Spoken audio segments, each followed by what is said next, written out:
کے انوار سے نقش روئے محمد بنایا گیا۔ سب سے پہلے مشیت کے انوار سے نقش روئے محمد بنایا گیا، پھر اسی نور سے مانگ کر بزم کون و مکان سجایا گیا۔ وہ محمد بھی، احمد بھی، محمود بھی، حسن فطرت کا شاہد بھی، مشہود بھی، علم و حکمت میں وہ غیر محدود بھی، ظاہراً امیوں میں اٹھایا گیا۔ اللہ کی طرف سے یہ اعلان ہو رہا ہو کہ کوئی ہے مغفرت طلب کرنے والا جو میں آج اس کی مغفرت کر دوں۔ طلب کرنے والا ہے کوئی؟ سوال یہ ہے، سب کی نہیں، طلب کرنے والوں کے بارے میں فرمایا۔ طلب کرنے والا ہے کوئی مغفرت طلب کرے، میں اس کی مغفرت کر دوں۔ کوئی ہے مانگنے والا جو دامن پھیلائے، میں اپنے خزانے سے اسے عطا کروں۔ کون ہے جو 60-70 سال کے گناہ اپنے سر اور پیٹھ پر لاد کر لایا ہو اور اب میرے سامنے بیٹھ کر آنسو بہا رہا ہو، میں اس کے 60-70 سال کے گناہ معاف کر دوں۔ کون ہے جو جنت طلب کر رہا ہے، میں اسے جنت عطا کروں۔ کون ہے اپنے مرحومین کی، آبا اجداد کی، مرحوم والدین رشتہ داروں کی مغفرت مانگ رہا ہے، میں ان کی مغفرت کر دوں۔ یہ اعلان ہوتا ہے اللہ کی طرف سے۔ کون ہے جو بیمار ہے، جسے ڈاکٹروں نے جواب دے دیا، وہ بھی آج اگر مجھے مانگے صحت، میں اسے صحت عطا کروں۔ اللہ کی جانب سے اعلان ہے۔ یہ اعلان نہیں ہے کہ کون ہے جو نئے کپڑے پہن کے آیا ہے، میں اس کی بخشش کر دوں۔ کون ہے جو آج گھر میں شیرینی پکا کے آیا ہے، میٹھا پکا کے آیا ہے، یا بریانی پکا کے آیا ہے۔ یہ اعلان نہیں ہونے والا۔ جس کے گھر میں آج بریانی پکی ہے اسی کی بخشش ہوگی۔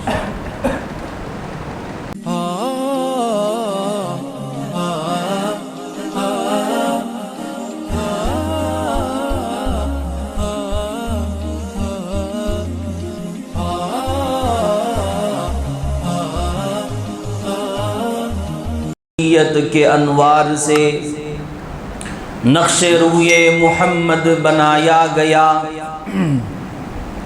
سب سے پہلے مشیت کے انوار سے نقش روئے محمد بنایا گیا، پھر اسی نور سے مانگ کر بزم کون و مکان سجایا گیا۔ وہ محمد بھی، احمد بھی، محمود بھی، حسن فطرت کا شاہد بھی، مشہود بھی، علم و حکمت میں وہ غیر محدود بھی، ظاہراً امیوں میں اٹھایا گیا۔ بہت ہی قابل احترام بزرگ و عزیزوں، اللہ تعالیٰ کا ہم پر بے پناہ کرم اور اس کا احسان ہے کہ اللہ تعالیٰ نے ہمیں یوم جمعہ کا بابرکت وقت عطا کیا۔ دعا کریں اللہ تعالیٰ ہمیں اس کی قدردانی کی توفیق عطا فرمائے۔ ابھی چونکہ شعبان المعظم کی 15ویں رات شب برات قریب ہے، اس کے متعلق بھی 2-4 باتیں عرض کرنا ہے، اور میں نے جس حدیث کو آپ کے سامنے سنائی ہے اس سے متعلق بھی چند باتیں عرض کرنا ہے۔ اللہ کے نبی صلی اللہ علیہ وسلم سے حضرات صحابہ رضوان اللہ علیہ مجمعین کا عشق و محبت۔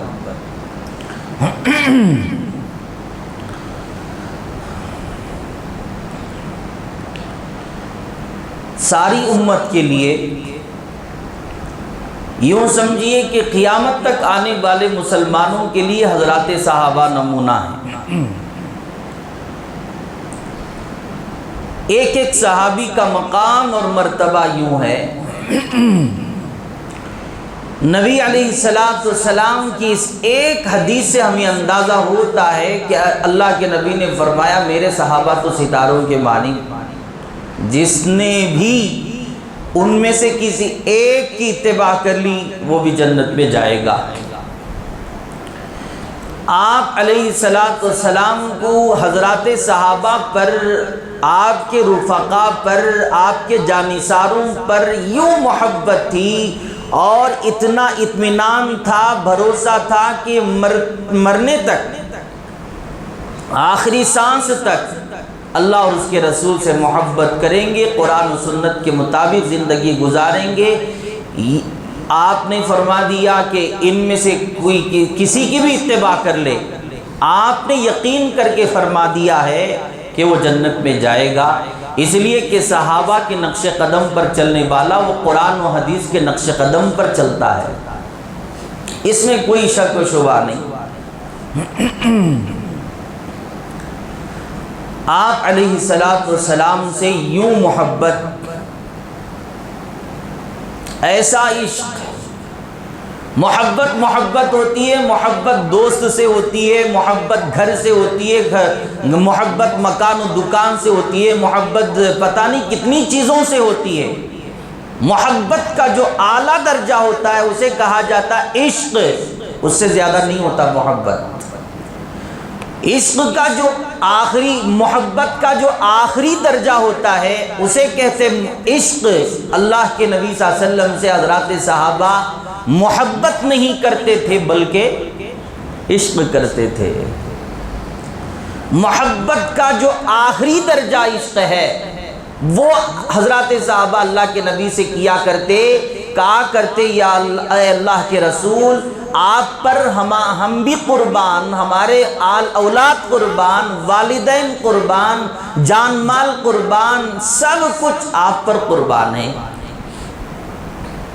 یہ اسی وقت بندہ کہہ سکتا ہے جب وہ عشق کے درجے پر پہنچ چکا ہو۔ واقعتاً اور حقیقتاً صحابہ کا عشق ایسا عشق تھا جو دنیا میں بھی انہیں کامیاب کیا اور آخرت میں بھی کامیاب کیا۔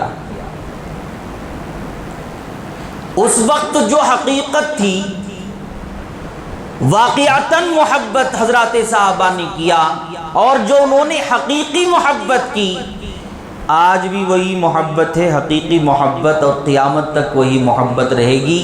جو حقیقی محبت کرے گا وہ بھی کامیاب تھے، ہم بھی کامیاب ہوں گے، آنے والے بھی کامیاب ہوں گے، شرط ہے حقیقی محبت، اللہ اور اس کے رسول صلی اللہ علیہ وسلم سے محبت۔ اللہ ہمیں صحیح عشق عطا فرمائے۔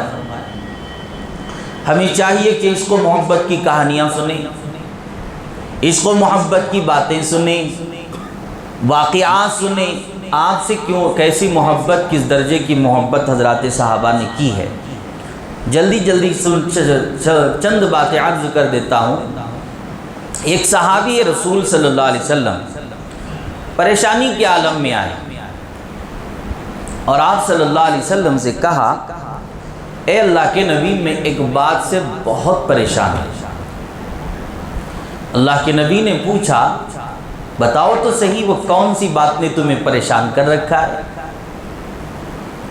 ہے؟ وہ صحابی کہتے ہیں یا رسول اللہ مجھے اس بات کی پریشانی ہے کہ اس وقت ہم مدینہ طیبہ میں جہاں کہیں ہوں، شہر میں ہوں یا باہر ہوں، کہیں بھی رہیں، اور جب آپ کی یاد ہمیں ستاتی ہے تو ہم فوراً آتے ہیں اور آپ کے دیدار سے اپنی آنکھوں کو ٹھنڈک پہنچاتے ہیں، آپ کے دیدار سے اپنی آنکھوں کو ٹھنڈک پہنچاتے ہیں۔ ہمیں جب آپ کا دیدار ہوتا ہے تو وہ مزہ آتا ہے، وہ لطف آتا ہے، وہ لطف، وہ مزہ کسی اور چیز میں نہیں آتا۔ صحابی کہتے ہیں یا رسول اللہ پریشانی یہ ہے کہ یہاں تو ہم آپ کی زیارت سے اپنی آنکھوں کو ٹھنڈا کر لیتے ہیں، جب مر جائیں گے، آخرت کا معاملہ ہوگا، جنت میں چلے جائیں گے، اس وقت تو آپ ہمارے نبی ہیں، پیغمبر ہیں، آپ تو ہمارے محبوب، آپ تو محبوب خدا ہیں، محمد مصطفیٰ ہیں، احمد مجتبیٰ ہیں، آپ تو اعلیٰ درجوں میں ہوں گے جنت کے، ہم نیچے کے درجوں میں ہوں گے۔ جنت میں اگر آپ کا دیدار ہمیں نہ ہو تو جنت کا لطف کیسے آئے گا؟ بولو سبحان اللہ، کیا سوال ہے۔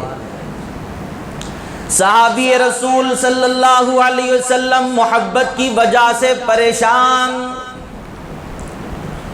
سوال بڑا عجیب ہے، دربار بھی بڑا عجیب ہے، پریشانی کے عالم میں سوال کر رہا ہے، آپ تو اعلیٰ درجوں میں ہوں گے، ہم تو نیچے کے درجوں میں ہوں گے، اگر جنت میں آپ کا دیدار نہ ہوا تو وہاں پر لطف کیسے آئے گا، مزہ کیا آئے گا؟ اللہ کے نبی صلی اللہ علیہ وسلم سے صحابی نے سوال کیا، جبریل امین آسمان سے اتر آئے اور اللہ کے نبی سے فرمایا المرء مع من احبا،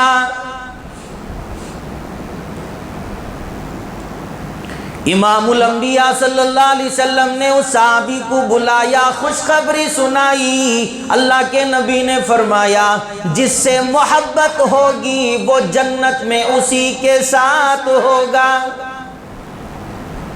بولو سبحان اللہ، کس کے ساتھ ہوگا؟ جس سے محبت ہوگی اس کے ساتھ ہوگا۔ حضرات صحابہ رضوان اللہ علیہ مجمعین کو جب یہ علم ہوا، کہتے ہیں آج اس بات سے ہمیں اتنی خوشی ہوئی، ایمان لانے کے بعد میں کسی چیز سے اتنی خوشی نہیں ہوئی جتنا اس اللہ کے نبی کے پیغام کے سننے کے بعد ہمیں خوشی ہوئی۔ کیا کہیں حضرات صحابہ کا، کہتے ہیں جنت میں بھی جائیں گے تو آپ ہی کا دیدار چاہیے، اسے کہتے ہیں عشق۔ اللہ تعالیٰ ایسا عشق ہمیں عطا فرمائے۔ محمد کی محبت ہے سند آزاد ہونے کی، محمد کی محبت ہے سند آزاد ہونے کی، خدا کے دامن توحید میں آزاد ہونے کی۔ حضرات صحابہ یوں کر کے آپ سے محبت کرتے تھے کہ کیا بتائیں ان کی مثالیں۔ ان میں صحابہ تو محبت کرتے تھے، اس میں سے سب سے زیادہ پہلے نمبر پر جس کا نام اور مقام و مرتبہ ہے تو وہ حضرت صدیق اکبر رضی اللہ تعالیٰ عنہ کا مقام اور مرتبہ ہے۔ جیسا آپ محبت کرتے تھے شاید کہ اس محبت کا حق کوئی ادا نہ کر سکے، نقل بھی نہ کر سکے، ایسا عشق و محبت تھا۔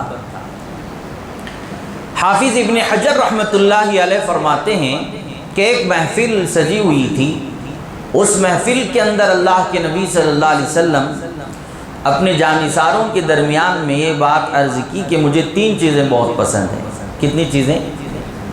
3 چیزیں مجھے بہت پسند۔ پہلی چیز یہ ہے کہ خوشبو مجھے پسند ہے، دوسرے نمبر پر فرمایا مجھے نیک بیوی پسند ہے، تیسرے نمبر پر فرمایا مجھے میری آنکھوں کی ٹھنڈک نماز میں ہے۔ حضرت صدیق اکبر رضی اللہ عنہ بیٹھے ہوئے تھے، بے ساختہ بول اٹھے یا رسول اللہ مجھے بھی 3 چیزیں بڑی محبوب ہیں، مجھے بھی 3 چیزیں بڑی محبوب ہیں۔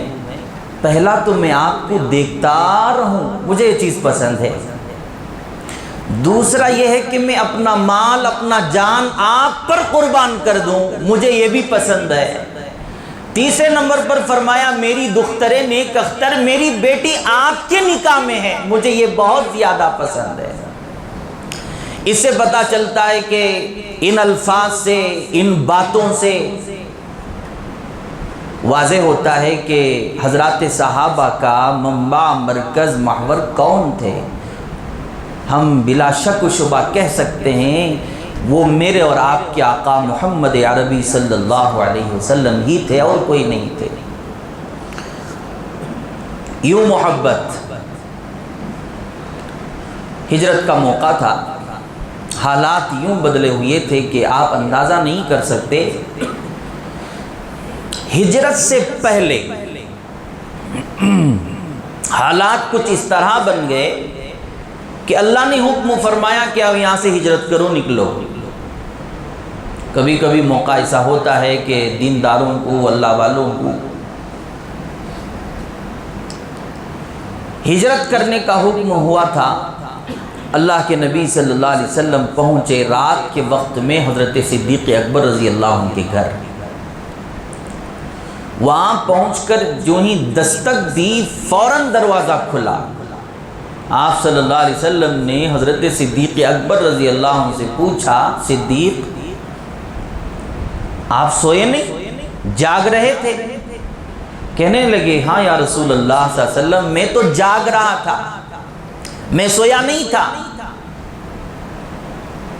امام الانبیاء نے پوچھا، صدیق اکبر رات کا وقت ہے، جاگنے کی کیا ضرورت ہے؟ یہ تو آرام کا وقت تھا، تم آرام کیوں نہیں کر رہے تھے؟ صدیق اکبر رضی اللہ تعالیٰ عنہ کے عشق پر، محبت پر قربان جائیں، کہنے لگے چند دنوں سے مجھے یہ محسوس ہونے لگا کہ ان قریب اللہ کے نبی کو ہجرت کا حکم ہوگا، اللہ کے نبی کسی بھی وقت صدیق اکبر کے دروازے پر پہنچیں گے اور کہتے ہیں یا رسول اللہ مجھے تو اندازہ تھا آپ مجھے میرے گھر پر آئیں گے، دروازے پر دستک دیں گے اور مجھے اپنے ساتھ لے جانے کا شرف عطا کریں گے۔ جب سے یہ مجھے محسوس ہونے لگا میں بستر پر لیٹا ہی نہیں، میں آپ ہی کے انتظار میں رہتا تھا۔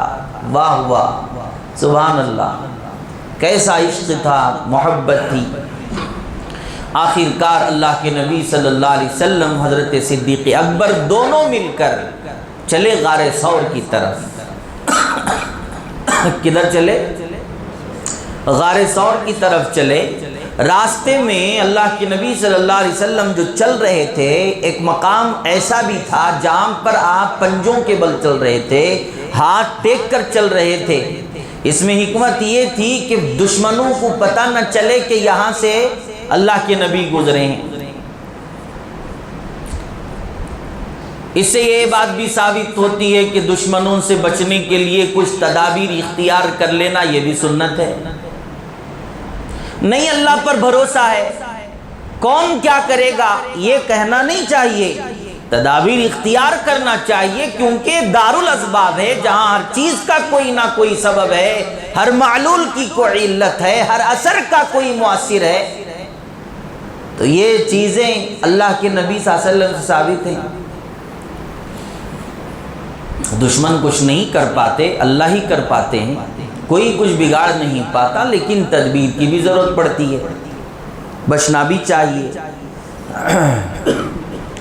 آپ علیہ السلام جب یوں چلنے لگے تو صدیق اکبر رضی اللہ عنہ کہنے لگے یا رسول اللہ ایسے چلنے کی کیا ضرورت ہے؟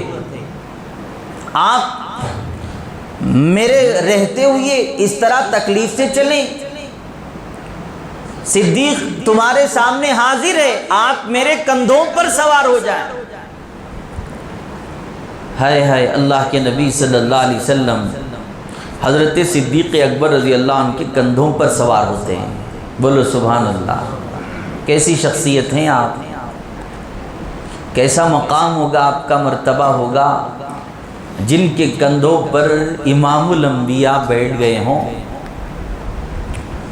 چلے ہیں غار ثور کی طرف، اونچائی پر گئے، کہاں پر؟ پہاڑ نیچے ہوتا ہے اوپر ہوتا ہے، اونچائی پر دیکھ کے آؤ جا کے غار ثور کہاں ہے اور کیسے چڑھے ہوں گے۔ یہ عشق نہیں ہے تو اور کیا ہے؟ ان ظالموں کو پتہ بھی نہیں کہ صحابہ پر تبرہ بازی کرتے ہوئے شرم نہیں آتی۔ اس اونچائی پر چڑھتے ہوئے اللہ کے نبی کو لے کر، وہ بھی کندھوں پر اٹھا کر چلے ہیں غار ثور پر۔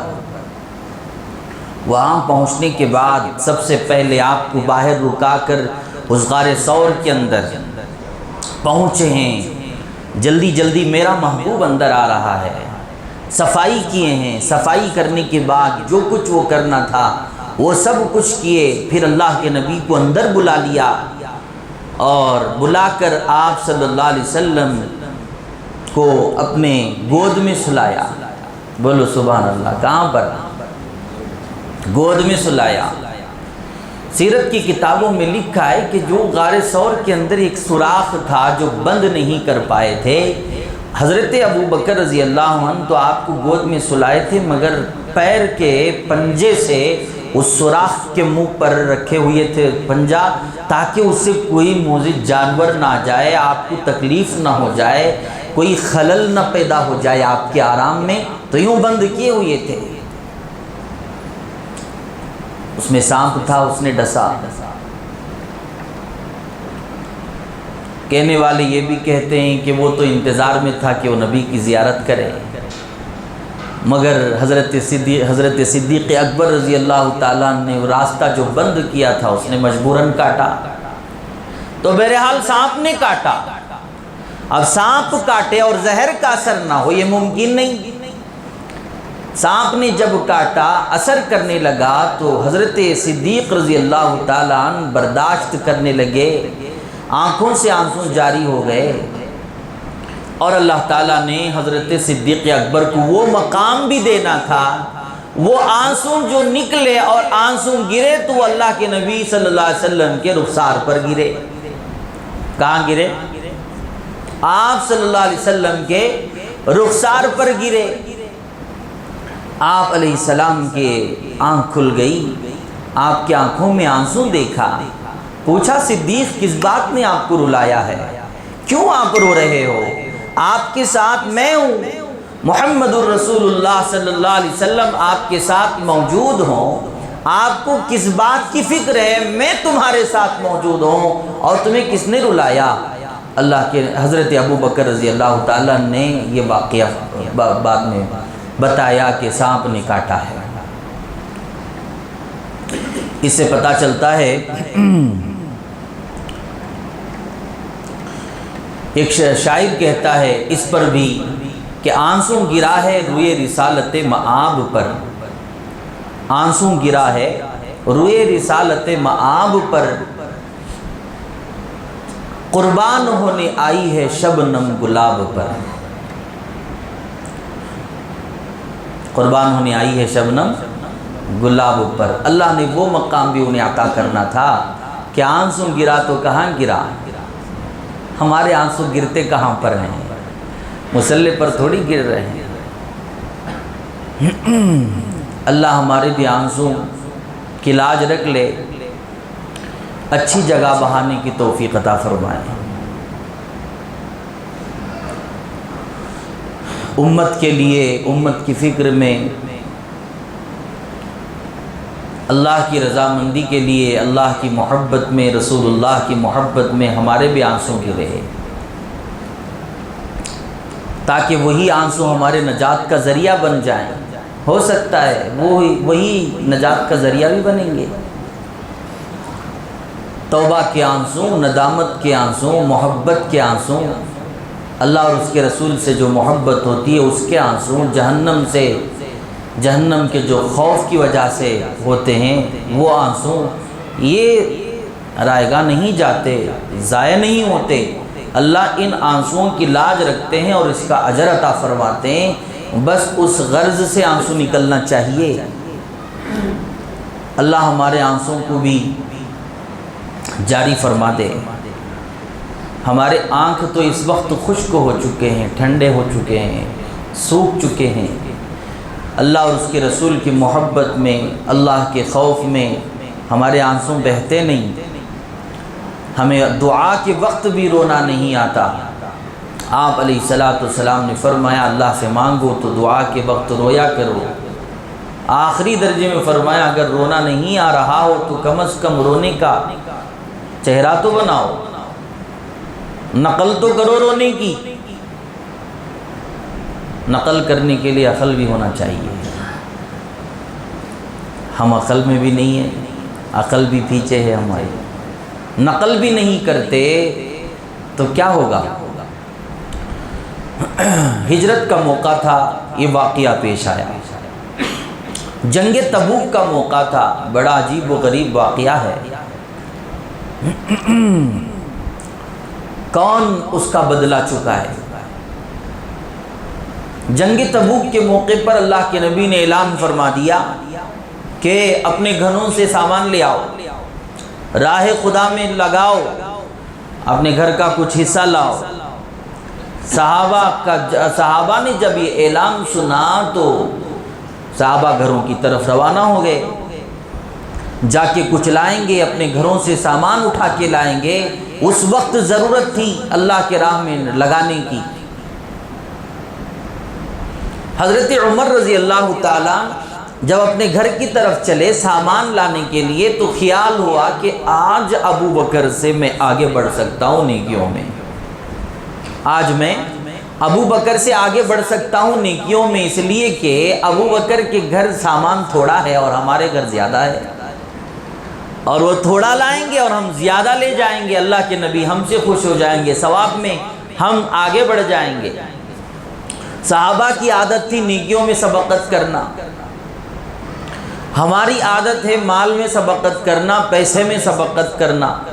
ان کی عادت تھی نیکیوں میں سبقت، اعمال صالحہ میں سبقت۔ وہ کسی کو دیکھتے اچھائی کرتے ہوئے دل میں خیال ہوتا چلو بک کر رہے ہیں تو ہم ان سے بڑھ چڑھ کر خیال کرتے کہ ہم اور بھی کریں۔ کوئی ذکر کر رہا ہو تو ان کا خیال ہوتا چلو ہم تلاوت کر لیں، کوئی تلاوت کر رہا ہو تو کسے چلو ہم ذکر تو کر لیں، چلو ہم نوافل تو پڑھ لیں فلاں فلاں۔ ان کی عادت شریفہ تھی، اللہ ہمیں بھی ایسی عادت عطا فرمائے نیکیوں میں سبقت کرنا۔ ان پر الزام نہیں ہے حضرت عمر فاروق پر، ان کی یہ بدنیتی نہیں تھی، ان کا خیال غلط نہیں تھا۔ صدیق اکبر رضی اللہ تعالیٰ عنہ کے بارے میں کوئی وہ باتیں نہیں تھی، مقصد یہ تھا کہ میں نیکیوں میں آگے بڑھ جاؤں، اللہ اور اس کے رسول کی نگاہوں میں میں اچھا ہو جاؤں، میں ان سے آگے چلا جاؤں۔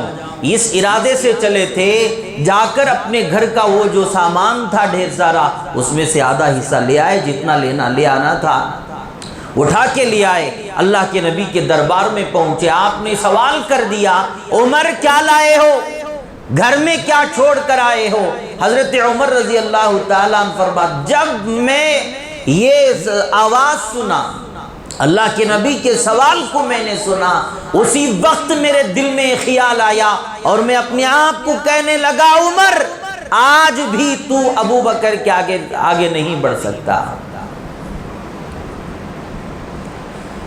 حضرت عمر فاروق رضی اللہ تعالیٰ عنہ کہنے لگے اللہ کے نبی میں گھر سے آدھا سامان اٹھا کے لایا ہوں، آدھا گھر چھوڑ آیا ہوں اہل خانہ کی ضرورتوں کے لیے۔ پھر صدیق اکبر رضی اللہ تعالیٰ عنہ تشریف لائے، پوچھا ابو بکر تم کیا لائے ہو، راہ خدا میں کیا پیش کر رہے ہو؟ اللہ اکبر کبیرہ، امت پر آپ کا کیسا احسان ہے۔ کہنے لگے یا اللہ کے نبی میں گھر کا سارا سامان اٹھا کے یہاں پیش کر رہا ہوں۔ پوچھا گھر کیا چھوڑ آئے ہو؟ کہنے لگے گھر میں تو جھاڑو دے کر سارا سامان لایا ہوں اور چھوڑا ہوں اللہ اور اس کے رسول کی محبت کو۔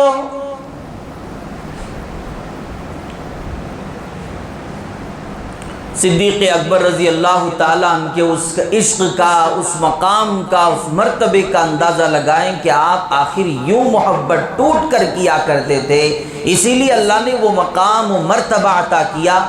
انبیاء کے بعد افضل الانبیاء بالتحقیق امیر المؤمنین سیدنا ابو بکر صدیق رضی اللہ تعالیٰ عنہ، آپ جو بار بار سنا کرتے یہی کہا جاتا ہے انبیاء کے بعد اگر کسی کا مقام ہے تو وہ صدیق اکبر رضی اللہ تعالیٰ عنہ کا مقام ہے اور مرتبہ ہے۔ اللہ تعالیٰ ایسا ہی عشق ہمیں بھی کرنے کی توفیق عطا فرمائے، کم از کم نقل کرنے کی توفیق عطا فرمائے۔ تو بہرحال صحابہ کا عشق تھا، محبت تھی، ان کے واقعات کے سننے سے دلوں کے اندر ایمان میں تازگی پیدا ہوتی ہے، دل میں خیال پیدا ہوتا ہے کہ ہم بھی اللہ اور اس کے رسول سے یوں محبت کرنے لگیں۔ ہر طرح سے محبت جو رات دن وہ کیا کرتے تھے، مال کا معاملہ آئے تو محبت پیش کرنا، جان کا معاملہ آئے تو جان پیش کرنا، اولاد کا معاملہ آئے تو اولاد کو قربان کرنا، بیوی بچوں کو چھوڑنے کا معاملہ درپیش ہو تو بیوی بچوں کو چھوڑنا، باغات کا چھوڑنے کا معاملہ آئے تو ان کو چھوڑنا، اور ساری چیزیں چھوڑ کر پسے پشت ڈال کر اللہ اور اس کے رسول کی محبت کے لیے اپنے قدم کو بڑھا دینا اور ان کے احکامات کی پیروی کرنا، یہ حضرات صحابہ کی زندگی تھی اور آپ کی شان تھی۔ اللہ ہمیں بھی ایسی زندگی گزارنے کی توفیق عطا فرمائے۔ ساتھ ساتھ میں یہ جو شعبان المعظم ہے، اللہ نے اپنے فضل سے ہمیں عنایت فرمایا۔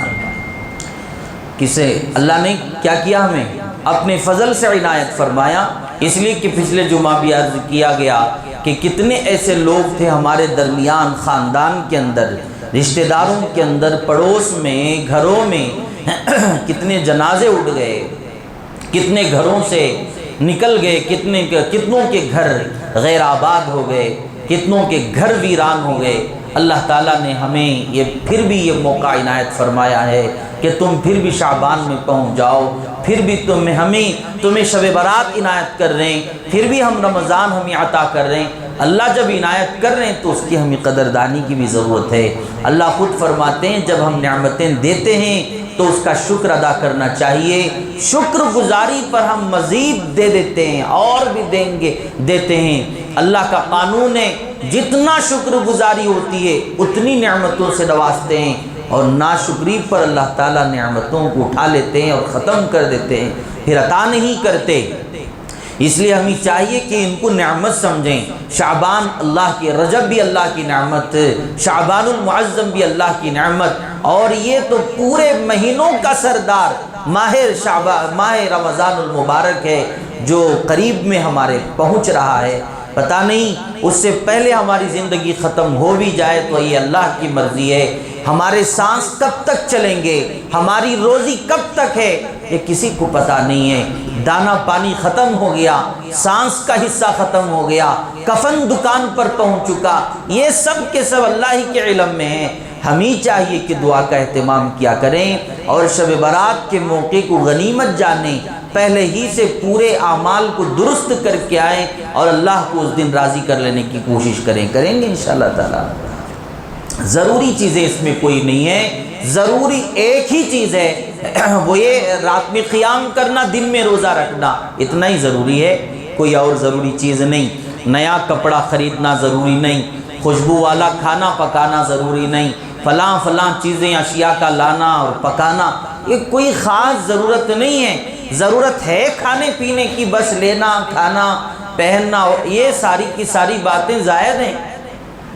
اسے ضروری سمجھ کر پریشانی میں مبتلا ہو جانا یہ کوئی ضروری نہیں ہے، اس لیے کہ صرف اللہ کو راضی کرنا ضروری ہے۔ رات میں عبادت کر کے، دن میں روزہ رکھ کے اللہ کو راضی کرنا یہ ضروری ہے یا کپڑے پہننا ضروری ہے؟ آپ بتائیے نا۔ جب اللہ تعالیٰ آسمان دنیا پر آئے ہوں، اللہ کی طرف سے یہ اعلان ہو رہا ہو کہ کوئی ہے مغفرت طلب کرنے والا جو میں آج اس کی مغفرت کر دوں، طلب کرنے والا ہے کوئی؟ سوال یہ ہے، سب کی نہیں، طلب کرنے والوں کے بارے میں فرمایا، طلب کرنے والا ہے کوئی مغفرت طلب کرے میں اس کی مغفرت کر دوں؟ کوئی ہے مانگنے والا جو دامن پھیلائے میں اپنے خزانے سے اسے عطا کروں؟ کون ہے جو 60-70 سال کے گناہ اپنے سر اور پیٹھ پر لاد کر لایا ہو اور اب میرے سامنے بیٹھ کر آنسو بہا رہا ہو، میں اس کے 60-70 سال کے گناہ معاف کر دوں؟ کون ہے جو جنت طلب کر رہا ہے میں اسے جنت عطا کروں؟ کون ہے اپنے مرحومین کی، آبا اجداد کی، مرحوم والدین رشتہ داروں کی مغفرت مانگ رہا ہے میں ان کی مغفرت کر دوں؟ یہ اعلان ہوتا ہے اللہ کی طرف سے۔ کون ہے جو بیمار ہے، جسے ڈاکٹروں نے جواب دے دیا وہ بھی آج اگر مجھے مانگے صحت میں اسے صحت عطا کروں؟ اللہ کی جانب سے اعلان ہے۔ یہ اعلان نہیں ہے کہ کون ہے جو نئے کپڑے پہن کے آیا ہے میں اس کی بخشش کر دوں؟ کون ہے جو آج گھر میں شیرینی پکا کے آیا ہے، میٹھا پکا کے آیا ہے یا بریانی پکا کے آیا ہے؟ یہ اعلان نہیں ہونے والا۔ جس کے گھر میں آج بریانی پکی ہے اسی کی بخشش ہوگی، جس کے گھر میں آج میٹھا پکا ہے اسی کی بخشش ہوگی، دوسروں کی نہیں ہوگی۔ ہے کیا؟ آپ نے کبھی کسی خطیب سے سنا ہے؟ کسی کتاب میں آپ نے پڑھا ہے؟ نہیں۔ شعبان کی عید ہے، عید نہیں ہے، یہ شب برات ہے۔ عید تو دو ہی ہیں مسلمانوں کے، یہ کیا ہے؟ برات والی رات ہے، چھٹکارے والی رات ہے، اللہ سے مانگنے والی رات ہے، اس کو کہتے شب برات۔ اللہ کے نبی اس شب برات میں کیا کیے وہ آپ کو شب برات کے موقع پر عرض کر دیں گے۔ پہلے ہی میں عرض کیا تھا کہ خطیب کے وہ کسی بھی باتوں کو سن کر مایوس ہونے کی ضرورت نہیں۔ حدیث ہے، حدیث بیان کرنا ہوتا ہے، اب حدیث ہی بیان کیا جاتا ہے، کوئی اور چیز بیان نہیں کی جا سکتی۔ شب برات کے عنوان پر اگر بولنے کو کہا جائے، موقع دیا جائے، تو شب برات پر جو باتیں ہیں وہی کہی جائیں گی، اور اس کے اندر یہ باتیں موجود ہیں کہ دیکھو اس شب برات کے موقع پر اللہ تعالیٰ بنو کلب کی بکریوں کے بالوں سے بھی زیادہ اپنی وہ جہنمیوں کو آزاد کر دیں گے، جہنم سے چھٹکارا دے دیں گے، اتنے ان کی مغفرت ہو جائے گی۔ مگر ہیں 4 لوگ، ایک روایت کے مطابق 5 لوگ، اتنے لوگ ان کی نہیں ہوگی۔ اب وہ فہرست پھر گنائیں گے گنانے والے، کن کی نہیں ہوگی؟ اب وہ جب سنے گا یہاں بیٹھ کر، بڑی امیدوں سے نہا کے دھو کے کپڑے پہن کے سرما ڈال کے خوشبو لگا کے امامہ بہ سب کچھ کر کے یہاں آئے گا، یہاں سن کے پھر مایوس ہو جائے گا، میں تو انہی کی فہرست میں موجود ہوں، میری تو بخشش ہونے والی نہیں ہے۔ ہے کہ نہیں؟ ایسا ہوتا نہیں ہوتا ہے؟ تو اسی لیے وہ 4 چیزیں جو بھی ہیں، جو بار بار آپ نے سنا ہے، بڑی بڑی وہ جو چیزیں ہیں، گناہ ہیں، ان سے پہلے ہی سے توبہ کر لی جائے۔ ابھی بھی موقع ہے، منگل کے دن ہے نا شب برات 3 تاریخ پہ، اس وقت تک توبہ دل ہی دل میں چلتے پھرتے استغفار کیا جائے، توبہ کی جائے، اور شرک سے پاک و صاف زندگی کی جائے، والدین کی نافرمانی سے باز آ جائیں، اور شراب نوشی سے باز آ جائیں، جوے سے باز آ جائیں، ظلم و ستم سے باز آ جائیں، ساری چیزوں سے پہلے ہی باز آ کے اللہ سے یہ کہہ کے اللہ میں آج سے ان تمام چیزوں کو چھوڑ رہا ہوں، میں ان سے دور ہو رہا ہوں، میں آپ سے وعدہ کر رہا ہوں، اللہ میں عہد کر رہا ہوں، ان تمام چیزوں سے میں پاک و صاف ہونا چاہتا ہوں، اللہ آج تک میں نے جو کیا ہے وہ آپ اپنے فضل سے معاف فرما دیجئے۔ تو وہ کثرت سے توبہ کر کے استغفار کر کے آئے گا، شب برات میں دعا کرے گا، اللہ سے مانگے گا، وہ فہرست میں وہ نہیں رہے گا، مایوس نہیں ہونے کی ضرورت ہوتی، پھر اللہ اس کی دعا قبول کر لیں گے۔ وہ جب عبادت کر کے پھر سحری کے لیے چلے گا، اللہ تعالیٰ مغفرت کا پروانہ دیں گے اور راضی ہو جائیں گے، تمام گناہ معاف ہوں گے، سیئات حسنات میں مبدل ہو جائیں گے، سارے کا سارا انعام تب ملے گا۔ کریں گے ایسا؟ اب تب مایوس ہونے کی ضرورت نہیں۔ اب مجبوراً خطیب کا معمول ہوتا ہے، وہ کہنا پڑتا ہے۔ عید کے موقع پر بھی ایسا ہوتا ہے کہ رمضان المبارک پورا مہینہ گزر گیا، اب خطیب صاحب ممبر پر کھڑے ہو کر بیان میں فرمائیں گے دیکھو بھائی، رمضان جس کا صحیح گزرا اسی کی آج بخشش ہونے والی ہے کہ نہیں؟ بولتے پھر انہیں دل میں سوچنے والا یہ سب بھی کئی کو میں آج کریا سو، میں اگر جہنم میں جانا ہے تو جا کر کان تو بھی گھر میں سو لے کر رہتا تو اچھا تھا۔ بہرحال وہ ترغیب کے لیے بتایا جاتا ہے، قرآن اور حدیث کو ترغیب کے لیے بتایا جاتا ہے، اسے چھپایا نہیں جا سکتا، محرابوں میں بند کر کے نہیں رکھا جا سکتا، بتایا جاتا ہے تاکہ وہ آگے صحیح راستہ اختیار کر سکے، کہنے والا بھی اور سننے والا بھی صحیح راستہ اختیار کر سکے۔ کوئی بھی انسان مایوس ہونے کے لیے سامنے والے کو نہیں کہتا قرآن و سنت کی باتیں، دنیاوی باتیں بھی مایوس ہونے کی نہیں کہنا چاہیے، دنیاوی باتیں بھی مایوس ہونے کی نہیں کہنا چاہیے۔ اللہ کے نبی نے فرمایا اگر کوئی بیمار ہے، بستر کے حوالے ہو چکا ہے، جاؤ اس کے سرہانے کھڑے ہو جاؤ، اسے ہمت دو، تم یہ کہنا اللہ تعالیٰ آپ کو شفا دے دیں گے، بیماری دور ہو جائے گی، پھر تم کھڑے ہو جائیں گے، پھر تم کام کاج میں لگ جاؤ گے، پھر ہمارے کندھے سے کندھا ملا کر آپ ہمارے ساتھ کام کریں گے، فلاں فلاں جو بھی وہ ہمت کی باتیں کرتا ہے، آپ نے فرمایا اس کے کہنے سے اگر اس کے مقدر میں موت ہے تو مقدر وہ ٹال تو نہیں سکتا، لیکن جو وہ ہمت دے رہا ہے اس کے بدلے بھی اللہ تعالیٰ اسے اجر عطا فرمائیں گے۔ مایوس ہونے کی ضرورت نہیں، مایوس ہونا اس وقت اچھا بھی نہیں، اس وقت توبہ استغفار کر کے آ جاؤ، ابھی 2-4 دن جو باقی ہیں اس میں سب کچھ کر لو اور اپنے بچوں کی حفاظت کرو، لڑکے ہوں لڑکیاں ہوں سب غیر محفوظ ہو جاتے ہیں شب برات کے موقع پر، جاگی رات، جاگنے والی رات، فلاں فلاں بول کر، اور والدین بھی انہیں آزاد کر دیتے ہیں، پتہ نہیں وہ کیا کیا کر بیٹھتی ہیں۔ رات کا وقت ہوتا ہے، تنہائی کا وقت ہوتا ہے، تاریکی کا وقت ہوتا ہے، والدین بھی بے غفلت میں ہوتے ہیں، ایسے وقت میں غلط تعلقات، غلط رشتے قائم ہو سکتے ہیں۔ کیوں آنکھ لگائی تھی، کیوں آگ لگائی تھی، سب کچھ ہو جائے گا، تباہی ہو جائے گی۔ یہ شب برات کا موقع اس لیے نہیں آتا کہ نوجوان اب چلیں ویلنگ ماریں۔ میں اس سے پہلے بھی عرض کیا کہ کیسے حادثات ہندوپور میں پیش آئے، اتنی خطرناک حادثات پیش آئے، آج بھی ان کے والدین رو رہے ہیں، ان کی آنکھوں سے آنسو، آج بھی ان کو ملاقات کے لیے چلے جاؤ۔ شب برات کا موقع تھا، میرا بچہ ویلنگ مارنے گیا، کوئی پیر توڑ کے بیٹھا ہوا ہے، ویلنگ مار کے ویل چیئر میں پھر رہا ہے، ابھی وہ تو محتاج ہو چکا ہے۔ ویل مارنے والا ویلنگ کس میں پھرے گا؟ بولو جوان نام بولنا ذرا۔ ویل چیئر معلوم ہے؟ ویل چیئر میں پکڑ کو ایسا لے کے جانا، انہیں خود نہیں چل سکتا۔ ویلنگ مارنے والے ویل چیئر پہ آ گئے، بعض تو خبروں میں پہنچ چکے، بعض تو والدین کے لیے بوجھ بن گئے، بھائی بہنوں کے لیے بوجھ بن گئے۔ کیا ضرورت ہے ویلنگ مارنے کی؟ شب برات آئی تھی ویلنگ مارنے کے لیے، اور ہمارے نوجوانوں کی حرکتیں ایسے ہیں، ظالمانہ حرکتیں، راستوں میں بلا وجہ گاڑی چلانا، ہارن مارتے رہنا۔ او پتہ نہیں شب برات آ گئی ہے ان لوگوں کی، لوگوں کو پتہ بھی چلے، سونے والوں کو بجائے اجر ملنے کے عذاب ملے گا، وبال پڑ جائے گا، تباہی آ جائے گی۔ اللہ اگر اس دن راضی ہو ناراض ہو جائیں گے تو کیا معاملہ ہوگا؟ حدیث کے مطابق ہے کہ فیصلے کا دن ہوتا ہے شب برات۔ کیا ہوتا ہے؟ فیصلے کا دن، کہیں اسی دن تیرے موت کا فیصلہ نہ ہو جائے، اللہ ناراض ہو جائے۔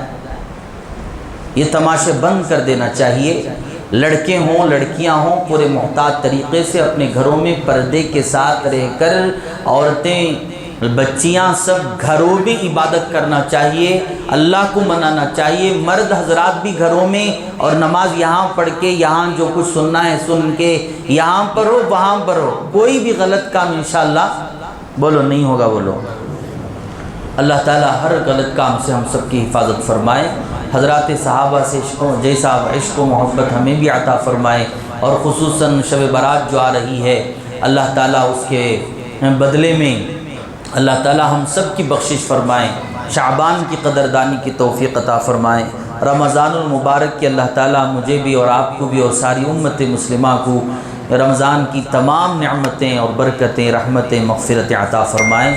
آمین۔ وآخر دعوانا الحمدللہ رب العالمین۔